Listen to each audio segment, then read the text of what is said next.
There's a reason some people hesitate before stepping into unfamiliar places. It's not superstition. No, it's survival instinct. What if a door could mean the difference between life and death? Welcome to the Nightside Archive, where whispers linger and questions echo endlessly.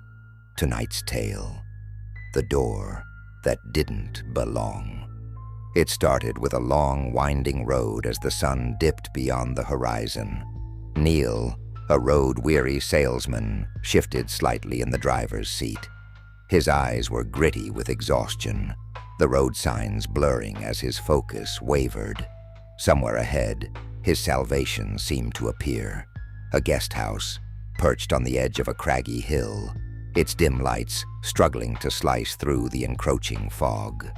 As he parked, Neil couldn't shake the strange stillness of the guest house. It looked intact but forgotten, as if the world had quietly passed it by. He shook off the feeling and rang the bell. An older man answered, the host, short and stooped, with eyes that seemed to hold old secrets he wasn't keen to divulge. The host led Neil to a narrow staircase. This building clung to its forgotten charm, the once grandiose carpets now fraying at the edges, a faint scent of mildew threading the air. Neil noticed the stained glass embellishing a solitary door at the very end of the second-floor hallway. It had an unnerving presence, a deliberate contrast to the remaining ordinary doors in the guest house. "Is that one taken?" Neil asked, nodding at the hypnotic glow of the stained glass door. It shimmered faintly, even though the hallway's lighting was dim. The host's face rippled with unease. "No need to trouble yourself with that door. You'll be more comfortable in room 3.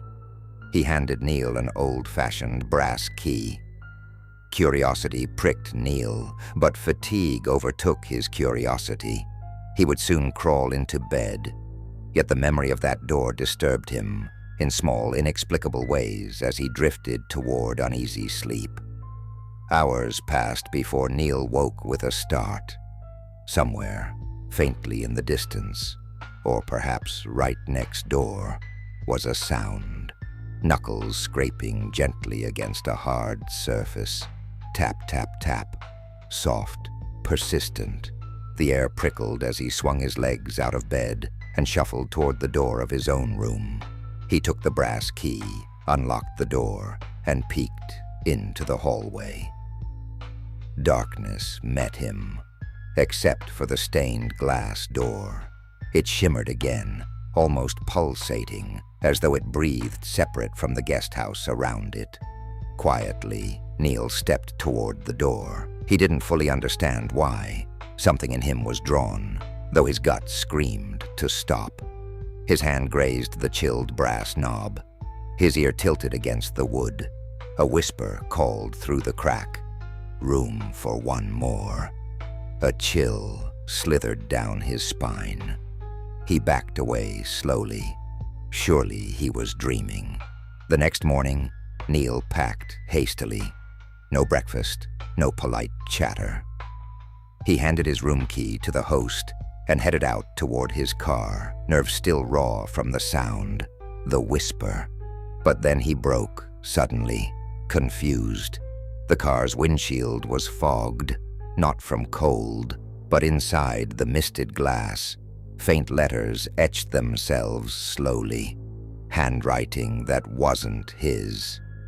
Room for one more, Neil laughed nervously, wiping the glass clean, telling himself perhaps some prankster ran through the guest house under cover of night. He drove off quickly, glad to see the guest house become a silhouette in his rearview mirror. Minutes became hours. The countryside melted into the fringes of the city, busier roads swallowing him up. In town, Neil parked and walked aimlessly, trying to shake the strange haze that had settled over him. His steps took him to a high-rise building, a corporate tower pinched tightly among clustered office spaces. He looked up at its cold, sterile windows and decided to head inside to pitch his services. Surely work would ground him. The elevator waited for him with its heavy steel doors and artificial glow, humming faintly like a thing alive. Neil was the last to step in, joining several professionals clutching their papers and coffee cups. He hit the button for the 25th floor. The crowd stood quietly as the elevator ascended. Floor after floor ticked by until a jarring stop. The lights flickered as if the elevator hesitated between its journey upward and downward. Neil clenched his fists.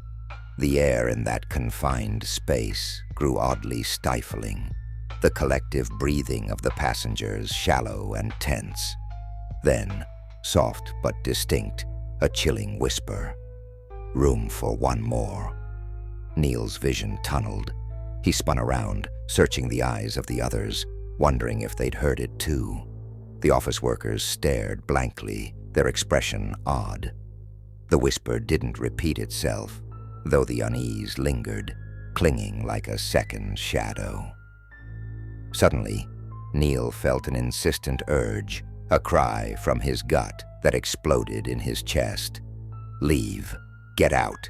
Now. Without a word, Neil turned and slammed his hand against the open button. The elevator doors parted on a random floor, 16 or 17. Neil hadn't looked.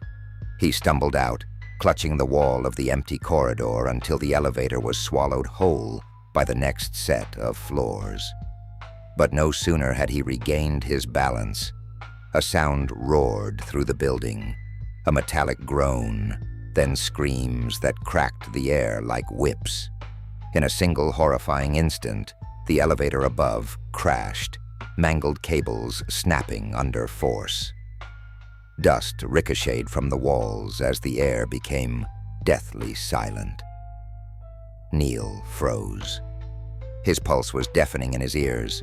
Later he learned no one inside the elevator had survived. And then he thought back to the whisper at the guest house, the etching on his windshield, the voice in the elevator. Neil's face paled, his skin clammy. The whisper wasn't offering a vacancy. It was waiting for him.